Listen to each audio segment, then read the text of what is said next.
प्रणाम। मेरा नाम स्वामी अभिषेक देव। हमने पिछले वीडियो में 10 प्राणों के विषय में चर्चा की थी। आज हमने इन्हीं 10 प्राणों में से एक उदान नामक प्राण है, जिसमें हमारे गिरण संहिता में योग शास्त्र में भी वर्णन आया है। इसका श्लोक है, स्पंदयति अधरम वक्त्रम गात्र नेत्र प्रकोपनः उद्वेजयति मर्माणि उदानो नाम मारुतः। और योग शास्त्र में पतंजलि योग शास्त्र के तीसरे पाद में 39 नंबर सूत्र है, उदान जयात जल पंक कंटकादिषु असंगः उत्क्रांतिश्च। अर्थात उदान वायु पर अधिकार हो जाने से योगी का शरीर रुई की समान हल्का हो जाता है। इस पर पानी, कीचड़, कांटों का कोई प्रभाव नहीं पड़ता है। अर्थात जल, पंक, कंटक, ये 3 चीजें हैं जिससे शरीर उनसे ऊपर उठ जाता है, शरीर उससे अलग हो जाता है, जिसके कारण से योगी अपनी इच्छा से ही प्राण त्यागता है।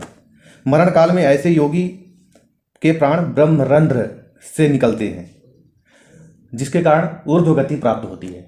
वह आत्मा मोक्ष धाम की ओर बढ़ती है। जैसे जल, मैंने कहा कि जल से कैसे शरीर अलग हो जाता है, जिससे जल उसको छू नहीं पाता है। उदान प्राण से, उदान प्राण अगर सिद्ध हो जाए शरीर में, तो जिस प्रकार अरबी का पत्ता है, घुइया का पत्ता है, उस पर पानी की बूंदें गिरती हैं तो पानी की बूंदें मोती की तरह छलकने लगती है। और आपने देखा है कमल का पत्ता भी, उसमें भी पानी डालने से पानी उस पत्ते को छूता नहीं है, संलिप्त नहीं होता है, यानी कि पानी को गीला नहीं कर सकता है।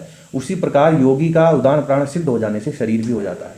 बारिश में आप चले जाएंगे, पानी से कोई भय नहीं होगा, पानी से शरीर गीला नहीं होगा, बिल्कुल चमकता हुआ। उसी प्रकार कीचड़ भी, शरीर गंदा भी नहीं होगा। कीचड़, कितना भी कीचड़ लगे, शरीर गंदा नहीं होगा। शीशे के समान ऐसे कर देने से शरीर साफ हो जाता है। जैसे शीशे में हम शीशे को साफ करते हैं तो उसमें कुछ लगा देने से, आलू लगा देने से, पानी डालने से पानी उस पर टिकता नहीं, यानी पानी का एक बूंद भी उस पर नहीं टिकता है। तो शीशे के समान ही हमारा शरीर हो जाता है, कीचड़ नहीं लगता है। कंटक आदि, अर्थात कंटक आदि जैसे कांटे हो गए, कोई कील हो गई। हमने देखा भी है कि कई लोग जो है नारियल अपने सिर से फोड़ देते हैं, नारियल का पूरा उसको छिलका सहित फोड़ देते हैं और सिर से फोड़ते हैं। फिर आपने देखा है कि बहुत सारे लोग एक्सपेरिमेंट किए हैं कि सिर से कील को गाड़ देते हैं और ईंट, हाथों से ईंट तोड़ देते हैं, पत्थर तोड़ देते हैं।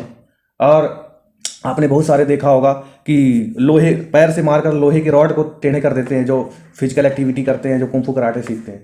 तो ये शरीर के प्राण को सिद्ध करना है। जितना आप शरीर के प्राण को सिद्ध कर लेंगे, उतना ही ज़्यादा आपका शरीर मजबूत और कठोर। तो ये उदान प्राण के सिद्ध हो जाने से ये सारी चीज़ें सिद्ध हो जाती हैं। जैसे आप बाहर भी जाते हैं, रेनकोट पहनते हैं, शरीर में जल नहीं लगता है।